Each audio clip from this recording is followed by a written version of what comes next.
All right, designing game rules. How many of you are aspiring game designers? Like you're trying to make games. Yeah, you're all gonna fail. It's real hard to make games. But maybe you'll have a little less chance of failure after today. But there is a problem with the rules to games. Now, we're going to use a lot of tabletop examples, but many of these concepts... But a lot of these things apply to video games as well. Yes, they do. But the problem with game rules is that no one actually wants to learn how to play a game.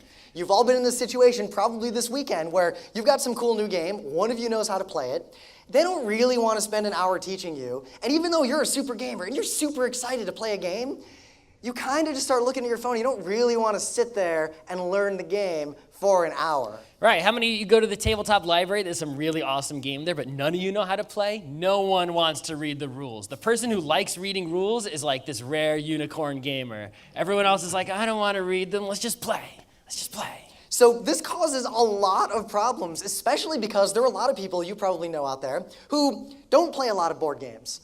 But they would, and when you trick them into playing one, they really like it. But you can't get them to play even one until you teach them the rules, and the rule learning experience is so bad, usually because the rules are very poorly written, that they're turned off to games. There's someone who likes games and won't play them because learning them is painful. So we have also been guilty of this problem. This is a game called Hansa Teutonica. Great game, fantastic game. Yeah. But the rules are not super well written. They're actually kind of confusing. There's really bad terminology, all these problems with it. So we learned to play this game at MagFest 2 years ago, and someone taught us the game, and then we found out after they taught us the game that they taught us wrong. The rules were not right. Now, I had a suspicion because it wasn't super consistent. I started asking a lot of questions while we were playing, and they couldn't really answer them very well. So someone else came and taught us the game who we trusted more, and we thought they taught us the rules better. They were wrong, too. They did not know how to play the game either. Not until we read the rules and then cross-referenced Board Game Geek and read the rules again did we get it right. The reason this happens is that because no one wants to read the rules to games, games are almost an oral tradition. How many of you have read the rules of Monopoly versus your parents taught you how to play and you just kind of remember?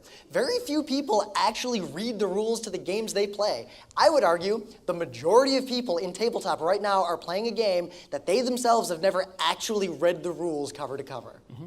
Who here, all right, here's a trivia question. What happens when you land on free parking Monopoly? Nothing is correct. If you thought differently, you've been playing Monopoly wrong your whole life. Now, it's interesting that these oral traditions appear and that these rules sort of like merge and diverge and change and like people sort of pass these things down, but it is deeply ingrained in gamer culture, even like mainstream Monopoly gamer culture, that you learn rules because someone taught them to you, not because you read them in a book. So sometimes people read the rules cover to cover and still get them wrong. It's probably hard to read that, but there's a game called Hanabi. Hanabi's an amazing game. If you have a time to play a game at PAX or any time in the future of your whole life, find Hanabi and play it. It's the only real co-op game that I've found, or one of them. So this guy has a complaint about Hanabi. He's basically saying that, so I read the rules, we played the game a bunch of times, but the problem is the game's over and everyone loses if the last fuse comes up. So if I'm losing the game, if someone else has more points than me, shouldn't I just end the game so no one wins? And Hanabi is a 100% cooperative game. There aren't points. There's no beating the other players. But whoever read the rules or taught this group did not read them properly. But they read them enough to know how to go through the motions. They read the rule game. that said everyone loses if the bomb goes off. They just didn't read the rule that said, oh yeah, it's a cooperative game, you're all working together. But I mean, for all we know, this guy was just like chewing on the pieces and spitting them out of the table in some sort of horrible mess. Like, we don't know what happened at this table. But Right. something bad happened at this table. Because this definitely wasn't the fault of the rules of Hanabi. Because I read the rules of Hanabi, and they are well-written rules, very short. It's excellent. There's no errors in them or anything. So Now, you might think Hanabi's kind of a weird game. Like, it is a not super intuitive game. It's a game where you play with your hand facing everybody else. You can't see your own hand. That's a little weird. But this dude, or this person, I don't know if it's a man or a woman or anything in between, basically realized that they've been playing Carcassonne wrong for years. for 2 years, they played Carcassonne wrong. Them and all their friends had been playing Carcassonne wrong. And if you read and like go to this Reddit thread, it is way wrong. Like, I don't know how you could play it that wrong. We played it a little wrong because they changed the farmer scoring rules in the earliest days, like in the early 2000s, and we had played with the earlier farmer scoring rules, and then they changed them on us. Yeah, but we're not talking like, oh, we play the German rules, and then there was an American version that was slightly different, and it took us a while to realize that. No, this guy was just playing a completely different game, and he was cosplaying that he was playing Carcassonne. So even games that are super simple, that like all of you, like a lot of you probably play Carcassonne. It's a really, really widespread, well-loved, well-understood game. It's real hard to play, to be at a PAX and bump into someone who wouldn't realize you're playing the game wrong. Yet 2 years, this guy. So you get this sort of interesting divergence of play styles. We evolve differently because of that oral tradition. You'll find groups of gamers who are insular, who don't go to conventions. And you'll often find that they play the games that you all play here really, really wrong. This is so common that it's the rule, not the exception. It's the telephone game, right? It's like, if you just tell someone the rules and they teach someone and they teach someone, the rules are going to get messed up along the way for sure, right? The only way to keep the rules the same without diverging is everyone reads them and reads them properly and follows them properly.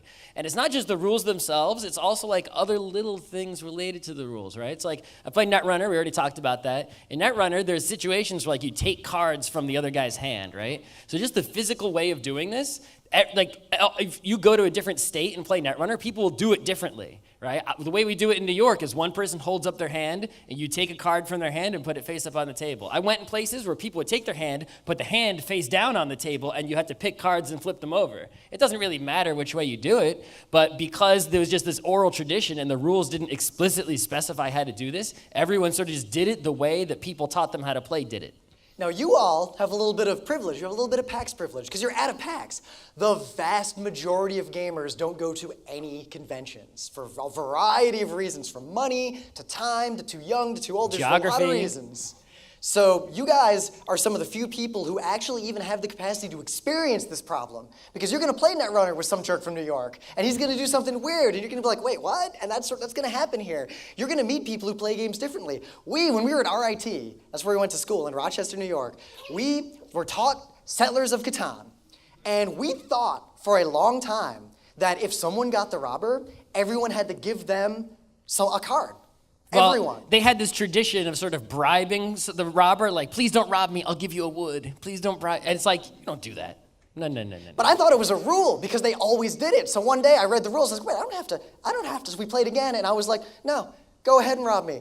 I don't care. And at first it was like this powerful moment, but then they just refused to play the game with me again because it was dishonorable. Like in Knights of the Old Republic when I wouldn't like do this before I fought someone. Not Knights of the Old Republic. Jedi Knight Jedi Knight. People would like bow before they'd have a duel. No, I'd run in, force lightning ablaze.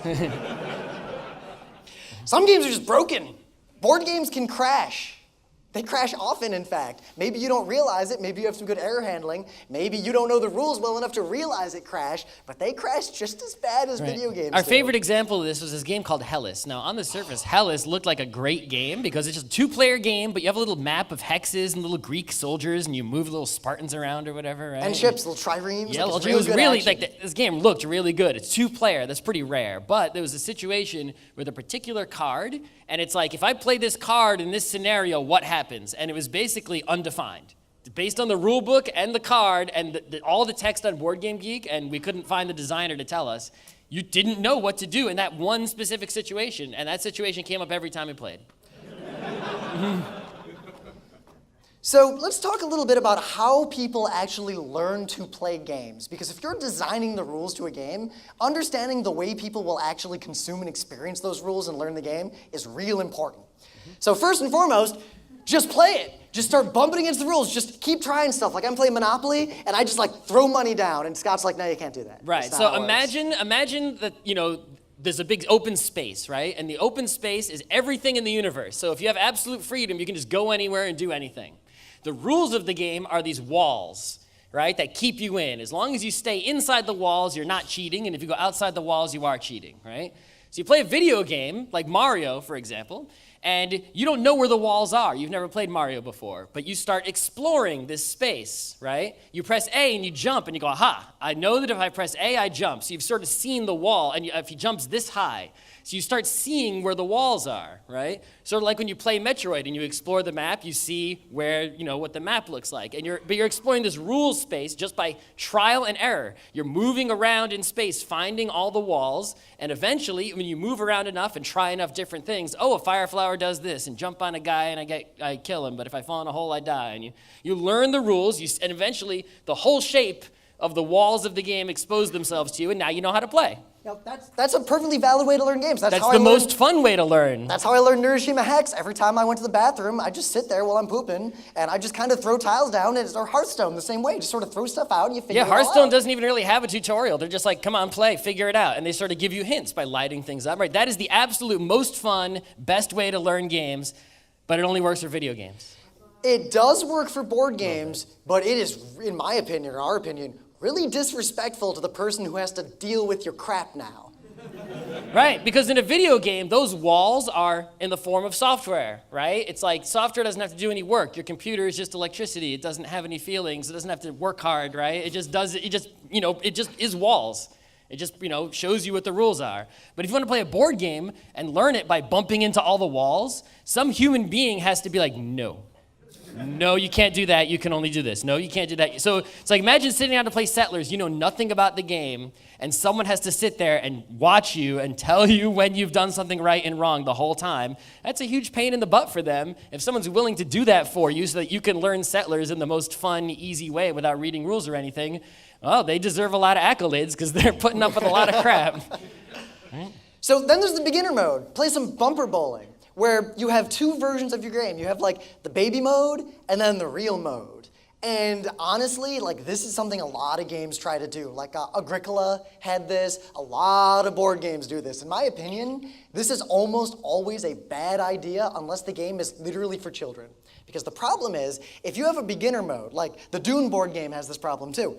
The beginner mode is superficially similar to the real game, but mechanically, it ends up being so different that not only is it not actually a good tutorial for how to play the game, but it gives you bad habits, bad heuristics, and makes you worse at the real game. Right, you get used to the rules of the game being a certain shape, and then suddenly when you decide to go to hard mode, it's a completely different shape. And now it's like a completely different game, but it's so similar to that game you were playing before, you stick with the habits that you had playing the baby mode, and now you have this worse experience than if you would have just played hard mode from the get-go.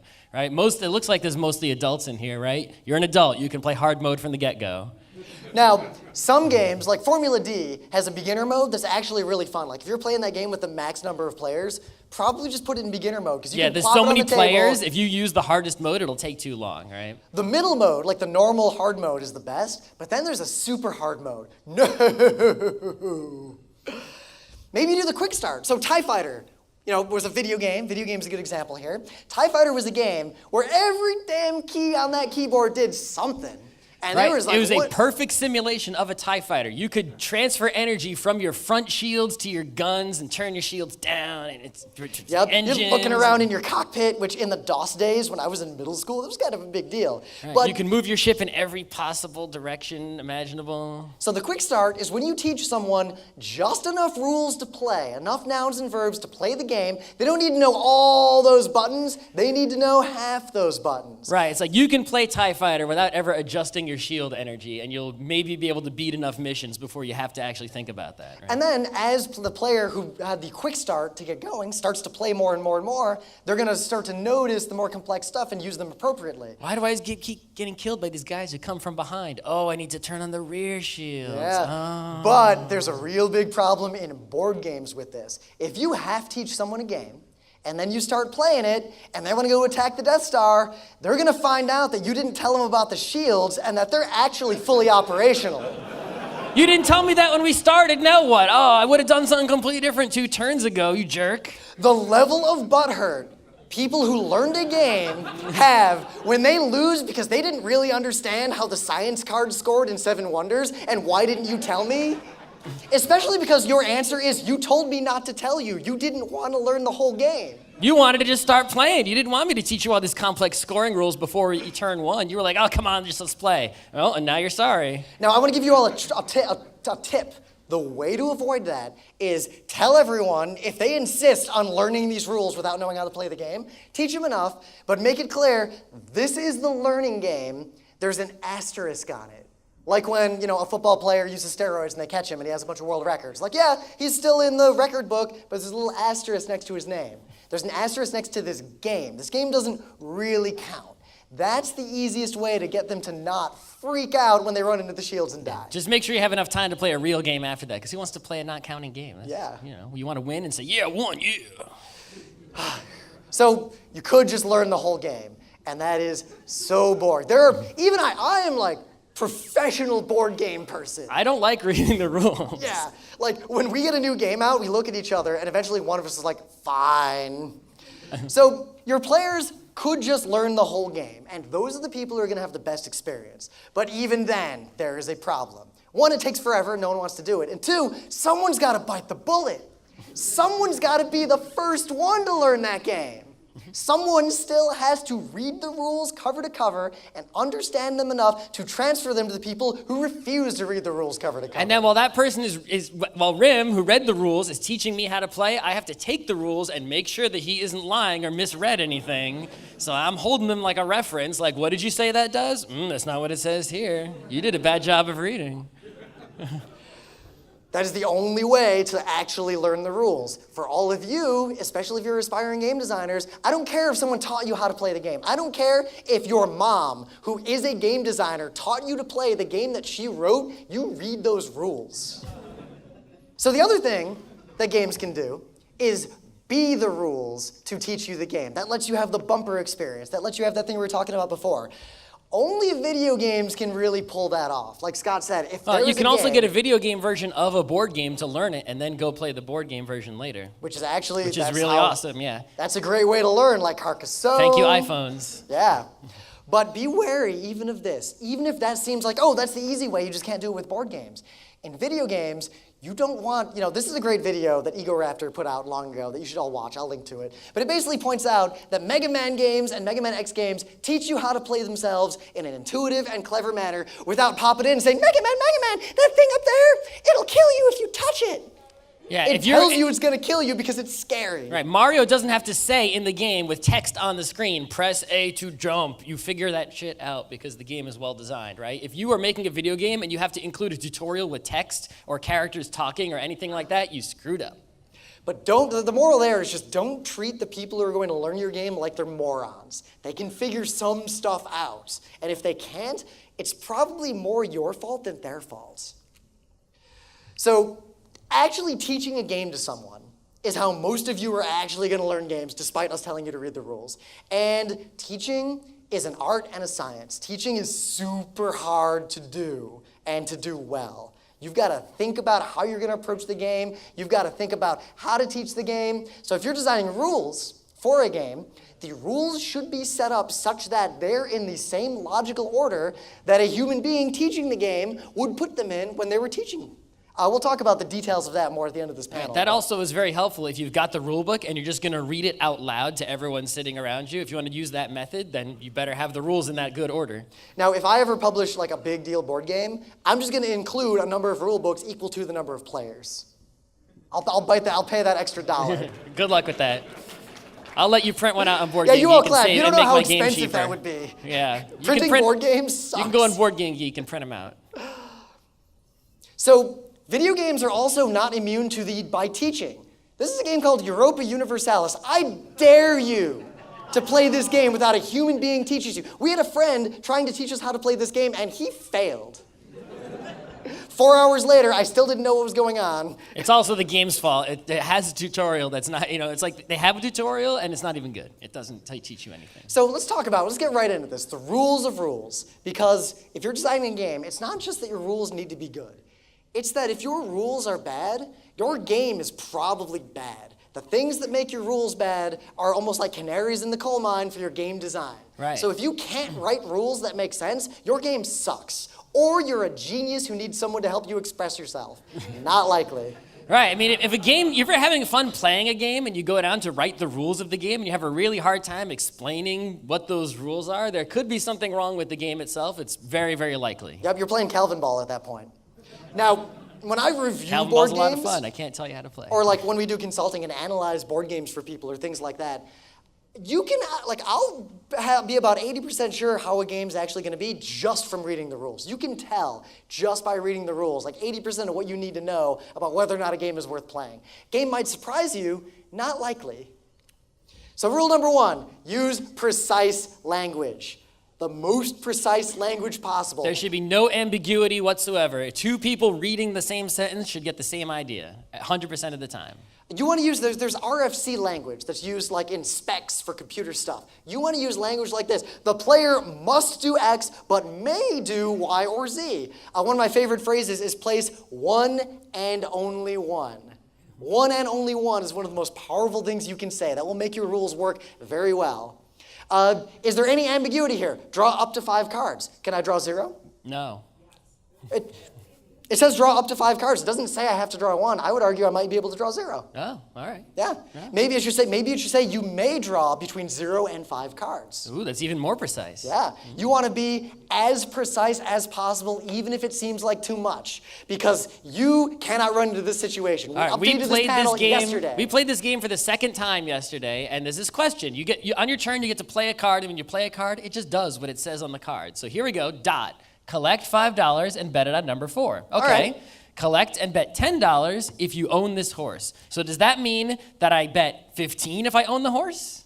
Is that an or an and? There's no or and on the card. I don't know if the second thing replaces the first thing. The second thing seems like they wanted to replace the first thing, but they didn't say that. And so then- then we had to look it up on Board Game Geek. But And first, we flip through all the other cards, and some of them are obviously ors, and some of them are obviously ands because they wouldn't make sense otherwise. But this one was ambiguous, and I thought it was an and because there were other you examples. thought it was an of and because he ands. wanted $5 more. I didn't even play the card. I lost that game. Yeah, well, this game is, by the way, way awesome, and the answer is it's or. Yeah, it's called Long Shot. Now, kind of an aside, if you have to resolve a dispute about the rules and you go online, the only authoritative source is the publisher or the game designer. If some guy on Board Game Geek says, oh, it's X, no, he just made something up. You could have made something up. So we couldn't finish the game. This guy cannot win. Think about that guy. If any adult person can read your rules and disagree with another adult about what they mean, your rules have failed.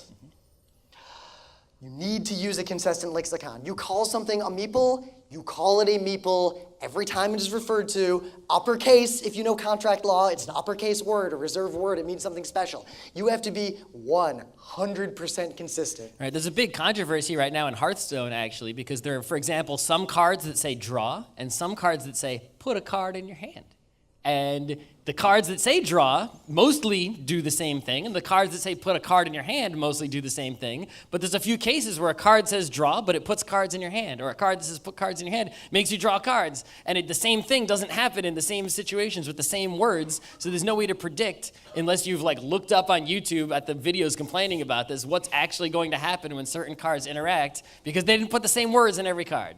Now, the worst thing I've seen, and I won't name names because the Kickstarter, people who have Kickstarter board games tend to be real.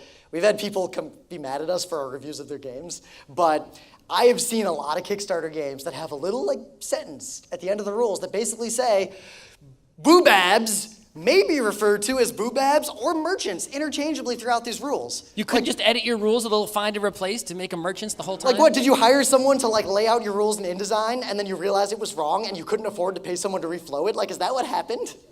Yeah. Use the existing lexicon. This kind of movement like a rook and this kind of movement like a bishop. There are words that describe that. Every rule book in the world does not need to continuously say and define in excruciating detail what it means to move orthogonally. You can use the word orthogonal. You may want to have a glossary to tell people what that word means if they never encountered it, but then you want to use the word consistently throughout your rules. And also, an aside. So this is a grid, right? So orthogonal, diagonal. It kind of makes sense. What do you do with hexes? Do those terms apply to hexes? And the answer is, for orthogonal movement, it kind of makes sense. There's a reasonable way. And actually, there is a way to do it for diagonal, too. That is diagonal movement on a hex map. So what about this guy? Dun dun. If you go to the slides, there is a link to a blog where a guy goes into excruciating detail on the math of this stuff, and it is super cool. If you have a hex map and you write diagonal in your rules, die in a fire.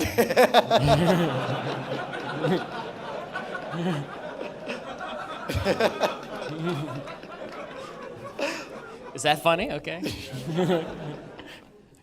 So even if your lexicon is consistent, it also has to be logical. I'll explain these in a minute, but that Hansa Teutonica game, there are two kinds of dudes you can put on the board. You can put traders and merchants. And I think the merchant is the big one? I don't even know. One of them's way more powerful than the other one. Right, so what do we call them? We call them cubes and discs. That way we actually know which one you're talking about, right? Your lexicon has to make sense in the context of the language in which you wrote your rules. These are examples from the Ghostbusters Kickstarter game. I'm not going to get into my opinions on that game, but I took some extra He's got a big rules. hate on for this game. I already noticed some things about these rules. They really, look at this. You perform a move action, your Ghostbuster 1 or 2 spaces in any direction. That makes sense. You may also move diagonally. Wait, but you already said I can move any direction. You don't need to tell me I can move diagonally. One, both, or none of the spaces you move? Oh, movement is affected by terrain and other rules. Wait. What is this about terrain now? Yeah. I am amazed at how many people will continually remind you this is affected by other rules, period. They don't tell you what other rules. They're just like rules. So there's a lexicon here. We can take actions. So all right, it's a game where you can take actions. One kind of action is move. Another kind of action is drive, which is similar to move. So I'm moving or driving. Those are the actions I can take. There's another action, deposit trap ghost. So I guess moving and depositing ghosts and things are actions. That makes sense. That's fine. I can take actions. The game also has maneuvers. An example of a maneuver is putting ghosts in something slightly different. So if I put a ghost here, it's an action. If I walk over here, it's an action. But if I put ghosts next to that place, that's a maneuver. And here's a worse example. This is the kind of, you want to talk about that Mordor guy? So during a Ghostbuster's turn, you may perform one of the following 2 maneuvers before taking any actions, after taking 1 action, or after taking all actions. If I have 3 actions, I cannot take 2 actions, then the maneuver, then my 3rd action by the way that sentence is written. Why even have that sentence in the format that it is? Oh, and this is neither an action nor a maneuver. If you have a thing, like if you're taking actions, you don't want to have other things that are like actions that you also take. You want to call all those things actions, like take a move action, or a maneuver action, or a remove slime action. Otherwise, this happens. Did you use your move action? No, I used my maneuver action. That's not actually a maneuver, it's an action. I used the slime action. It was an action or a movement action? More importantly, it's Tex-Mex-Mex-Tex. Okay. So with all this language lexicon stuff, there's actually kind of a problem. And I have some links in the slides too about this in more detail. But the reality is, in the United States, based on international, what we like to tell the world, like the CIA fact book, we have a 95% literacy rate. By reasonable measures, the literacy rate is between 85% and 40%. All right, so if I write my rule book using language the people in this room would understand, with words like, orthogonal in it, right? That's good for us. It makes the rules really easy to read and really clear. But if I try to sell that game on the shelf in Walmart next to Munchkin, because I want to make a lot of money, and people buy this thing and there's the word orthogonal in there, they don't know what it means, they're going to return it.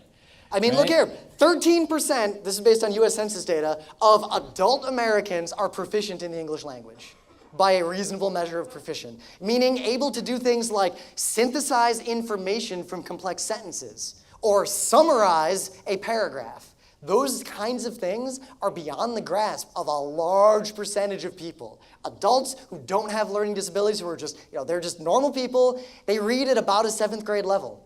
That's why newspapers are written at about the 7th grade level. So even though we want you to use all this stuff, You've got to use all this stuff and make sure that a 7th grader could understand it without help. If you want someone to buy it, or unless you only want to sell your game to the 13% of the population that is, very literate. Now, there is a big controversy and debate in the game rules world around whether or not we should write our rules to the 7th grade level, or whether we should write them to a higher level to force people to learn and become familiar with that terminology over the course of playing games.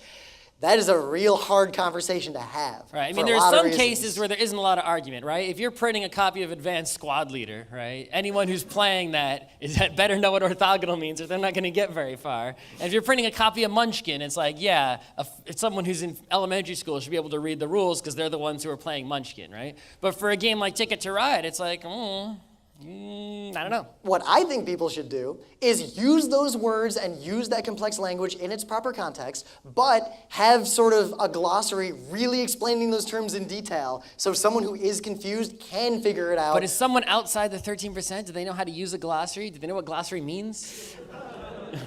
Maybe this is why more and more people are playing video game versions of board games? I think so. If there is a process in your game, define it once. In one place, all of the rules related to that process must be there. There cannot be an exception to that somewhere else. You can't describe how Dwarven Greed works in one place and describe it the same content, but using different words somewhere else, because then we're going to argue about which one of those two slightly different wordings is accurate in a rules dispute. This happens a lot in RPGs, tabletop RPGs, because you'll have something like, well, in the dwarf section is where you put Dwarven Greed, but then Dwarven Greed is like a kind of magic in a way, so in the magic section you feel like you need to put something about it there too, and you're not sure where something fits, and depending on who wrote the book, they'll put the thing in both places, and if they don't use the exact same words in both places, suddenly it's like, oh my God, which one do we use? Is it, all right? So, not to harp on my favorite game, but these, the movement action, every time the movement action is referred to, it goes out of its way to remind you what movement means and go into this sort of like weird detail like we talked about. There should be a section that says movement. Here is how movement works. And every single rule related to movement should be in that one area, and nowhere else in the rule books you should be able to find anything about movement. The other reason you should do this, not just for the sake of sanity, is because when someone needs to refer to the rules, they're not flipping between 10 different pages because there's movement rules all over the place. They can look in the index and see movement and go, and every single rule is there, and they'll get their answer right away. So I haven't actually played Dungeons & Dragons 5th edition yet, so I don't know if this is true, but I saw someone tweet a couple days ago complaining that there weren't proper indices in those books. Is that true? Does anyone? Really? Really? Whoa. Use indices or indexes. Either one's fine. I've given up. Unless your rules are really short, there better be an index in there. So provide in-game feedback. If your game, like Magic, the idea that you have a card and you turn it 90 degrees to tap it. That was a new idea in Magic, right? When I learned Magic in middle school in 1990, whatever, right? Tapping was like a new thing. I'd never heard of it before. So someone was like, tap your land. And I'm like, what? I don't know what that is. Do you know how many people, this is not a joke. When I was teaching people Magic, I tapped it. And my friend Joe asked me this question. I said, you can tap a land, that mountain, to get 1 fire. And he looks at me and he says, so what if I tap it like 4 times? Do I get 4 fire? Right, it's funny, but before Magic was this well-known cultural phenomenon, right? No one knew what tapping was, right? But you have to make it easy for people to follow your rules. You need to, if you had, Scott's designing a game right now. If you've got little dudes that can only move once, and there's a lot of dudes, those dudes better be two-sided so you can flip the dudes you moved so you don't have a cognitive load of remembering which dudes you moved or didn't move. Mm-hmm. This is a very common sort of baby's first mistake in complex board game design. People will design a really cool rule system that's actually very hard to keep track of while you're taking your turn. Mm-hmm. Like that factory game we're playing. I really like that game, but it has a problem where if you sort of tear apart your board because you're trying to reflow all your pipes and everything, you've got to remember exactly what your board was like before you did that. We were all taking pictures of our boards and then rearranging them, right? Because there was no other option. And if this was an era where cameras still only had film, well, that game would be unplayable. Right? But you can see how the designers over at Wizard, over time, right, they figured out how to make the graphic design of their game even better, right? They started with the T, and they just didn't even think that hard about it. But then when the game got popular, and they had a bunch of employees and a bunch of time, they're like, this thing that we've just taken for granted, we can make this game even better, easier to learn, right? And they'll make more money because people who sit down to play the game will have an easier time of it. So I'm kind of old. I got into Magic like day one. Like I got a bunch of like beta and unlimited cards and whatever. And that T is the only tab symbol I've ever used. Yeah, I've never seen these arrows before, like very recently. Use icons and artifacts like that. You have your rules that tell you, like, you can use this kind of card one time. You can use this kind of card once per round. But really good games have an iconography to go alongside that, to remind people who already know how to play, oh yeah, those are the 4 kinds of actions. Oh yeah, those are the 3 kinds of cards. Those types of reminders will prevent your players from having to flip through the rule book and remember how everything works every time they play the game. But this can also be taken too far. Culprits number 1 and 2 are 7 Wonders and Race for the Galaxy, right? Where every single thing on every card is a symbol with no language whatsoever. So if you don't know every symbol, or an expansion comes out with new symbols, it's like, oh, I don't know what this leader does. I haven't played a game of 7 Wonders without passing around the leader book so everyone can look up what the hell their leaders do, right? I haven't played a game of Race for the Galaxy where you draw some weird card and you got to look up what the hell it does. Now because think it's about just it. Symbols. A heavily iconified interface in your board game is a great service if it's done well to your expert players, but it makes your game very unapproachable to anyone who is not already an expert. Never, ever, ever make a game like Shadows over Camelot. So in Shadows over Camelot, also Pandemic, right? There's what we call soft rules, right? So if you imagine the wall around the space that is the rules you can't go through. A soft rule would be like a wall that's kind of squishy, and you can sort of push it or maybe go to the other side a little bit, and you're not sure if you cheated or not, because if you go to the other side of the wall, you cheated, right? And you're not quite sure. So the rules in these games are like, yeah, listen, don't tell other people what you have in your hand, please. But you can kind of hint at what you hint have at in it. your hand, but don't tell them too much. Hey Scott, I'm pretty sure I can help you. I'm too sure that I can help you. You're 2 sure? I'm 3 sure I don't need your help. Ah. Right? Is that cheating? I don't know, right? Because the rules didn't explicitly say what you absolutely can and cannot tell other players. Compare this to Hanabi, which says, you may not look at your hand, period, right? You may not tell anyone anything about what's in their hand except for this very specific way we say in these rules, period. End of story, right? Yep. No exceptions. Otherwise, you cheated. In fact, Bonanza is a good bidding game, but it's completely open and it's fine because it doesn't have a soft rule. You can say whatever you want about all those beans in your hand. That's totally fine. You could lie. Yeah. I have 10 black-eyed beans in my hand. I got 1 cocoa bean. I'll trade you. No. Oh. Even though it's ultra rare, I don't want it. But then there's games that define that process very rigidly, like, oh, what's the game that we played with the Langobardens and you're trading those cards around? I forget what that's called. But it's a game, Res Publica, I think. That's the one. But it's a game where you offer contracts, so you can't talk about your hand except in the context of offering contracts. So I'll look at my hand and say, I would like either 2 Langobarden or 1 Schiffbau. And someone else might say, I have 2 Langobarden. And you cannot talk about cards other than in that very well-defined process. You have to handle exceptions. Your board game cannot crash. And Puerto Rico is one of the best examples of this ever, because if you playtest your game a lot, you're going to notice that there's probably one rule that people mess up regularly. If there's a rule that is messed up more than once or twice ever, then either you need to change that rule to prevent people from messing it up, or the game has to handle it when people do mess it up. Right, so Puerto Rico has the best example, and that is the mayor, right? So when someone plays the mayor, there's this pool of colonists, and everyone takes colonists in turn order. So colonists for you, right? And we take all the colonists until there's none left. Then you refill the colonists with new colonists for the next time someone plays the mayor. No one ever remembers to fill the colonist boat with new colonists, ever. And the I've number played this of game colonists, 100 times. It's even worse. The number of colonists is based on the number of buildings that are open right then.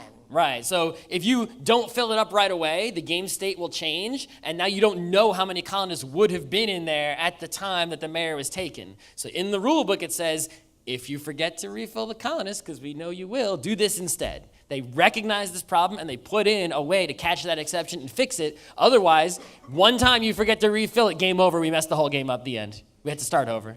Now what's interesting is that because that is now part of the rules, it's not cheating to forget. You can intentionally, if someone reminds you to refill the colonist boat, you have to, obviously. But if you conveniently forget to refill the colonist boat, that's all right too. Fury of Dracula, which is a problematic game, but like 75% of this game is so fun. And then the combat is the worst. But this game, it has, Dracula's moving around, secret, and it has this really, really complex mechanic where Dracula has cards for all these places, and he's putting cards down of where He's got a deck going. of cards, or one card for every place on the map, and he puts them in a row to show where he's been. And you'll go to, like, I don't know, somewhere in Transylvania, and Dracula will flip a card over, and you'll be like, aha! Dracula was in this place 4 nights ago. I talked to the innkeeper. That means he's only 4 spaces away from where we are now. Let's find him. Dracula has rules for movement. It's real easy to accidentally play the wrong card. Right, and Dracula is all on their own, and they're keeping everything hidden from you with these face-down cards. So the other 4 players, they don't know if Dracula cheated or not. Dracula could have just played a card for England when he was in Italy and flew across the whole of Europe in like 1 second, and that's cheating. Right? And there's no way to know he cheated until you uncover those cards and say, oh, you cheated. And you already get uncomfortable. You were at PAX. Do you ever play any games this weekend where like there's one player who's not being very explicit about what they're doing? Like the turn ends and they just grab a bunch of money and move a bunch of shit around and they're like, okay, I'm good. I did my thing. Wait, what did you just do? And then they run. Yeah, right? So there's a big problem there. What if the one person whose sole responsibility of playing Dracula messes up this thing somehow, right? What do you do? And the rule book does a very good job. They say Dracula's cheating rules. If Dracula cheated, do this. And it basically sucks for Dracula. They lose like all their blood and all this, right? It really sucks. But it doesn't end the game. It doesn't ruin the game. You don't go home and you don't just flip the table over because someone messed up, right? Now, what's extra interesting, Dracula can mess up and force himself into a situation where he has to cheat, which is real funny when it happens. But 2, Dracula might do it on purpose. That's now, again, like the Trying mayor. to get away with one. Yeah, it is a strategy in the game. A good, like, real simple example of this, if any of you play trick-taking games like Euchre or Hearts, there's the concept of a renege. What happens if you have to follow suit and you don't? You play a trump card, but you weren't allowed to because you still He had had the to play a suit. green card if you had one in his hand. He had a green card in his hand and didn't play it. And then later on in the game, he plays a green card and we say, hey, earlier you should have played a green card and you had it in your hand because you're playing it now. You cheated. Now in Euchre, there's a rule for that. It's called a renege. The other team gets 2 points and you just play a new hand. Fine. But in Wizard, which is my favorite trick-taking game, there is no way to handle that situation. Not any, at least officially in the rules. Yeah, we've been trying to come up with a way, but there's no official way. There's no rule that says if someone reneges, do X, Y, and Z. And in fact, by the nature of the game, it's very difficult to come up with a fair way to resolve that situation. So the game actually it's like a video game that has a glitch. If you go into this one spot, the game crashes and your save file disappears. The same thing can happen in Wizard. Your rules should be so deeply structured. The object of the game is X. The game goes like Y. Here is how the game ends. There are things that you have to have. You have to have them very explicitly, with titles, openly, in the correct order for someone to learn.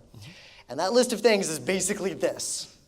You need your terminology first. Right, because Explain- otherwise you're going to use words that people don't understand. And usually the terminology goes in the area at the beginning where you show what all the pieces are, right? Like meeples, there are 12 meeples in the box. Here's what a meeple looks like, right? There's 20 tiles in the box. Here's what tiles look like, right? That's where you get your terminology through, because most of the terminology is going to be related to pieces and bits and things on the map. So the beginning of the instruction book where you show the inventory, right, is where you get all the terminology in.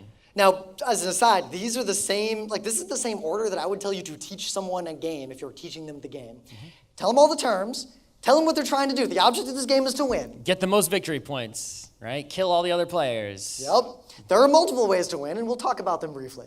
But people need to know what their goal is before you teach them any rules. And then, the course of the game. Like, what do you do on a turn? Right, well, you need the setup first, right? Set Oh, up yeah. and then play are the 2 things under course of the game, right? Yeah, course of the game is like, what do you do? Like, okay, on this game, you'll have a board like this, and you take 2 actions and up to 1 maneuver, and then you might want to de-slime yourself. Right, on your turn, you get to play a card, and then the other person goes, right? So that's quick start. If you're doing quick start, then all you do then is tell them, yeah, and the game ends when X happens, go, go, go, puff, puff, puff. If you actually want to teach them the game, tell them how the game ends, and then tell them how to fully play the game. Now you'll notice at the end here, fiddly bits. Fiddly bits is a technical term in board game design for that crap. You've got a game that's real simple rules, elegant rules. You move guys and you attack guys. You bid on stuff, you do whatever.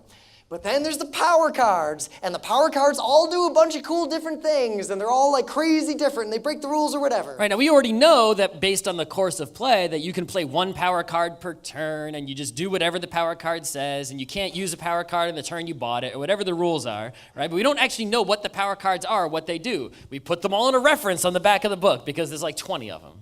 Right? Now, you want that reference to be easily available because the player's going to keep looking at it. That's why the back of the book is the best. You don't even got to open the page. If you can, you want to put them on some sort of artifact, like on the table, so like every player can look at Or their on own the side of set. the board. Yep.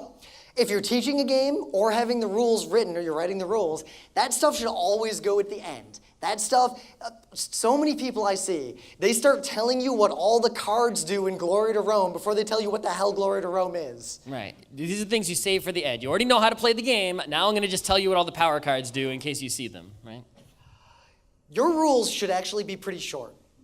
The longer your rules are, the more likely it is your game is bad. If you go to the tabletop library, you check a game out. If the rule book is tiny, you're going to and start playing. If the rule book is big, you're going to sit there for an hour while your friends check out another game to play while they wait for you. Now, the rules aren't bad because they're long. The game might be complex. The game is bad because you could not explain the game in a concise manner. Or because it was some war simulation game. And there's just no way around it. So the longer your rules, like if you're writing rules and you're like increasingly writing like these long paragraphs, or you start having to add all these exceptions, like you're adding fiddly bits as you're writing the rules. Like, oh, what happens if I take 2 maneuvers and whatever, oh crap. And then you have that, if this happens, do this. If this happens, do this. The more of that you have, the less elegant your game is, the more likely it is that it's bad. Your game might have a lot of things that are similar but slightly different, or it might have a lot of ways to interact with the game that all need to be explained. You can put guys here, or in this crap, or in this crap, or in this crap, and these all work differently. Probably a bad game if your rules have to describe all that stuff in detail. All right, so we played this game at PAX East some years ago, right, for the first time and the last time. And you can see it looks kind of fun, right? You got all these different office buildings, and you can there are all these phases of the game. You go from left to right and then back to the left again, over and over and over. And you can do things in all the different buildings, and they're all fun, different. It's like a bunch of little mini games, right? But what actually ended up happening is only the second mini game is the one that mattered, right? The whole rest of the stuff was just like ancillary, really quick, doesn't matter too much for winning the game. That second part is the most important building, and all the other buildings just paled in comparison. All right, that's fine. It's, that's just a bad design, but it doesn't have anything to do with rules or learning the game, except the rules for that one section, the most important one, were really bad, and we couldn't figure out anything. And when we figured it out, it was also that they were counterintuitive because there's certain things like a draft. Like if you play a lot of games, you know kind of what a draft entails. Some games have a weird draft. If your game does something that other games do, but you're doing it weird and different, either that should be the focus of your game or your game's probably bad. Right. It's like, take a card out of your hand and give the rest of the cards to the player on your right. A lot of games do this, right? You pick one at a time, drafting. If your game is like, take 2 and then pass them to the left, then take 3 and pass them to the right, it's like, why are you doing that? What is the purpose of this, right? Why doesn't a regular normal draft work for your game that you need to come up with this fancy draft that no one can understand? So if you have more than one concept in your game, and more than one of those concepts is weird or different or isn't like something that gamers would sort of get intuitively. Like one of the problems with this stuff down here is that these things all stacked tiles differently. So you put your guy down, your tile, like I got this spot, and someone else moves in on top of you. Is on top or on the bottom better? If you move a scoring piece on top of another piece, who is now in first place, the person on top or the person on the bottom? There's a lot of different ways to do that stuff. And in this game, and one building being on bottom is better, and another building being on top is better.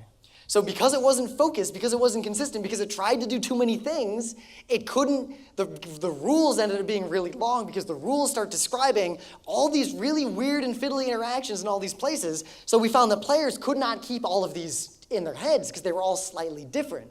Focus your game on the one thing that's weird, because if your game doesn't do anything weird, it's also probably not a good game. Also, this could have been like 6 separate games instead of, 1. Yeah. Your rules need to act as a teaching tool. The rules should be like Grandpa sitting you down on his lap and telling you how to play the game. I mean, it's kind of obvious what's going on here. Like, look, here's text explaining what's going on. Here is a whole bunch of very explicit examples of what's going on. No, you cannot do that. Yes, you can do this. Anyone can figure this stuff out. But your rules also have to be a reference. This is really good to teach someone a game. It is terrible when you already know the game and someone has a question about something weird. You need to have both the reference and the teaching tool within your game, unless the game's really simple. Right. So a common way to do this is probably the gold standard, is look what's going on here. We have the full text. This is the actual rule here. All those words are telling you what happens with this one thing. But there's another band on the same page, and it summarizes that. Right, it doesn't include all the details, right? Because you know them, you've played the game enough. It just sort of summarizes it so you can remember, and when you see that little summary, all the other things on the left that you read before will come flooding back to you. But those weird exceptions that we know you're looking up because we designed the game well and play tested a lot, we put those in big red letters right underneath so you can find them right away and not have to go hunting through a paragraph of italic black font for where the rule is that you want. Yep, because someone might ask, wait, what are the actions I can take again? And you want to summarize that really easily. And then later someone's going to ask, hey, if I join two kingdoms with a leader, You actually what can't happens? do that. You're not allowed to do that. I know. I was getting to Yeah. an example and you preempted me. That's right. Cheating. So we've only got about 9 minutes left. Oh, good. So here, have any of you played Glory to Rome? Oh, wow. Ooh, It's ooh. hard to get. There's a lot of... There were two printings. The first printing it's the same game mostly-ish, but the first printing was really ugly and hard to understand, and there was another printing, which is this black box edition. It's that is beautiful. beautiful and really awesome graphic design. It's mostly the same game. Try to get the black one. But this game, it's not the best game. I really like it, but it's a great example of how to do good rules because the game does a lot of weird stuff. It's one of those unicorn games that is way different from other games you've ever played, so you can't kind of go into it with a lot of foreknowledge. It sort of forces you, as an experienced gamer, to read a rule book that is complex and well done to teach you a game that is very different from what you'd expected. So in this game, you have a whole bunch of cards, right? A huge deck of cards, and every card does like 4 different things, right? It's crazy. But one thing is the cards all have text on them, right? Well, here. So look at these cards. These cards, like, there's a lot of crap going on here. Now, the rules are in very specific order. They tell you, this is a card. This is a roll. That is a value. This is a material. See, all these words are uppercase. They are used 100% consistently throughout the entire rule book. So if you say, I want to build a building, you say no. You want to lay a foundation on a site. It will become a building when you complete it. Mm-hmm. And you find that players, because the game is complex, speak the way the rules are written. Players will use that terminology as precisely as you used it. And you need that. Otherwise, someone plays this card, and it's like, are you playing it as a tribunal? Are you playing it as an architect? Are you playing it as a concrete? Because this physical card is all 3 of those things at once, and we need to know which one of those 3 things it is right in this context of the game. So in terms of the course of the game, the rules are very clear. They tell you what you can do. Very specifically, because the game itself, the course of play, like what you do on your turn, is actually real simple. You basically pick a card, and you play that card. And you play the card for its thing, its action. You might play it for other reasons later. And then other people decide to either do the same thing or not. But that's it. You play a card. Everyone else decides whether or not to do the same thing. And then you do what that card does. That is it. And the rule book is very simple. It doesn't start telling you about diagonal movement. It tells you about that later. It doesn't start telling you what all those fiddly bits do now. It talks about that later. It doesn't even talk about the fact that buildings can do shit until later, because that's not important to the course of the game. That's just fiddly bits. The lexicon is used so strictly. See these words here? They're uppercase, 100% uppercase, caps lock on, Bold. because those are those reserved words from the beginning. Is that the 5-minute warning? Yeah, I think so. Like a great example in this game, the craftsman and the architect. Those are 2 different actions. And you might say, but Raymond Scott, those 2 actions, craftsman, architect, isn't that just like merchant trader? Well, actually, they make sense in the context of the game. The craftsman can either build something out of their hand, or complete something from their hand. I am a craftsman. I am creating this thing.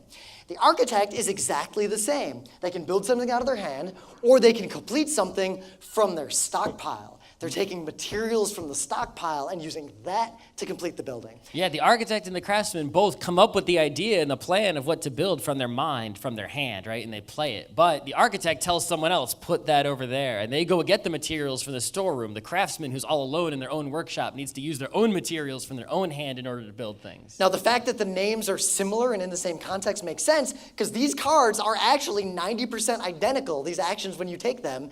And actually, they're the only way to build buildings. So if you say, oh, I want to build a building, it's either craftsman or architect. It's one of those two things. They're just flavored slightly differently. And look at these rules. It shows you like all these diagrams. I couldn't pull up like a million slides here, showing arrows like put this here, put that there, slide that there. There's very specific rules about when and where to place objects. And they give you a play card that shows you where to put all the objects, right? And everyone has a play card. And even though we've played, you don't really need the play card, but we've played so much, we still use the play card. Yep. There's reminder text. So these cards are all fiddly bits, and they do crazy game-breaking crap. The sewer is actually one of the only bad graphic designs in the game because the water splits the text in half. If I was going to remake this game, that's the only thing I would change. Yeah. Right there. That line Change there. the art on the sewer, please. So the cards are all crazy powerful, and the text of every one of these cards just breaks the game in some ridiculous way. These cards do exactly what they say they do. We know we were talking about consistency before. So in this game, if you have a card that says double the number of patron actions that you get, you have another card that says for every patron action that you get 10 Baphomet. Does that mean I get 20 Baphomet because I doubled my patron actions? Yes. The answer to every question like that is yes. Do exactly what those words say. This will be important later when we talk about some other aspects of why this game is good. And there's a summary of what these cards do. You know, before performing a thinker action, you may discard cards from your hand, that kind of stuff. In the book, every card has a section that explains the rules in excruciating and painful detail, and then has a list of how that card interacts with every other card it could interact with. Right, so there's the rules for the Forum Romanum, and then there's the rules for the Forum with the stairway, the Forum with the storeroom. They went and found, there's so many cards in this game, but they found every possible way that any two buildings could interact with each other and explained it with a whole paragraph for every single combo in the whole game so that you never have to go on Board Game Geek ever. Now, you rarely ever need to look at those rules because the game is very logically consistent. And you don't build too many buildings in one game. Yep, but because it's so consistent, you know, just follow the rules. And if you just say, well, that doubles this and that doubles this, 4x, I guess I get 400 actions, the answer is, sure, go nuts. That's how this game goes. This exists solely to deal with Mordor Guy again. Because Mordor Guy is going to say, hey, I want to interpret this card in a stupid way because I get more points if I do that. That's the only reason Mordor Guy ever bothers you. He's just trying to win. And this stops him in his tracks. He can't go into Mordor. A lot of times that jerk wins even though he's not cheap. Artifacts, the table reference. Look, on the table, this summarizes everything you can do in the game. The whole game is right there. And in fact, if you don't like that summary on the back of that thing, I don't have a slide for it. Is the better summary? They have a different summary. It's the same rules, the exact same rules, with the exact same words, but it shows arrows linking them all together. This interacts with that. This interacts with that. So if you want it to be word-based, you can play with this side of the board or flip it over and get the graphical representation of how the game works. Now, there's also something, you can't see it up here. I actually didn't have a slide for it. But basically, so these are victory points at the end of the game. But victory points are also used for other stuff. Victory points are used to cap how many things can go in these two side bits. You start the game with 2 victory points. Now, that might seem weird. Why would I start with 2? I can't spend victory points, but because the game uses victory points to also count these other things, it makes logical consistency to start with 2 victory points. If the game was written like Ghostbusters, it would say you can have 2 plus the number of victory points there and have all this extra text. The game is elegant in its rule construction. Right. At the top of the board, you couldn't see it because it was cut off, are actually 2 victory point symbols built into the boards. You just start with them. They're just there already. Remember how I said the game is super consistent? It's consistent to a degree you can't, like it does, so a lot of games have fiddly setup, like even Puerto Rico, even great games.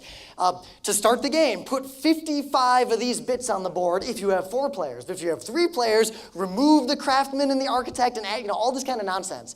This game doesn't have stuff like that. The game is very consistent, and game end happens immediately. Not at the end of my turn, not at the end of Scott's turn, not after every player goes around. If someone plays something that ends the game, it ends that nanosecond. Full stop. That removes so much. I'd say a good page of most board game rule books is explaining all the nuance of how to end the game. Oh, well, Scott will get one more turn because of X, but Rim won't get one more turn because he flipped over the thing that ended the game. No. Also, the 5th way to end a game is the best. Oh, all players may agree to surrender to a player for any reason. E.g., bribery, intimidation, etc. That sounds dumb, but sometimes a game sucks.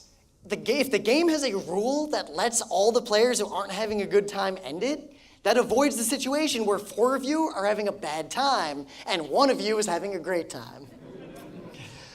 So remember I said consistency? That consistency is slavish consistency. If you do a crazy combo in this game, it just works. And because the rules are always like that, the rules are always like, yeah, just do it. Yeah, the game just ends. It's just follow the rules 100%, do whatever it says, no matter how broken it seems. You rarely need to look at the book because the rules are consistent. You have an idea of how to interpret everything because the game's been very consistent in how it interpreted things. It doesn't have ands and ors in different places. So the moral of all this, because we have 20 seconds left in this panel. And this is the last slide, so I'm actually very proud of ours for putting this together. Does anyone know who that is? All right, Right. I'm not going to tell you now. That person knew. Oh, one person knew. Rainer Knizia's games probably have the best written rules of almost any games I've ever seen. And his games are also, by and large, some of the best German-style tabletop board games ever made. He's made a lot of them. It is very telling that the person who wrote the best rules also tended to write the best games. So if you're going to design a game, I would do more playtesting on the rules, like handing rules to your mom, handing rules to your dad. When you're playtesting, don't teach the people how to play. Give them the rules and then just step back and let them play the game, right? Then you'll learn you're not only playtesting the game, but also the rules of the game as you wrote them. And of course, we're out of time. We cannot take questions. I hope that was enjoyable. All right. Rim's getting on a plane. I'm going to go play some games somewhere. If you want videos of all our other lectures, that QR code goes to our website, which also has the slides from this panel. These QR codes go to our YouTube channel that has 40 or so videos of our other lectures. Lectures.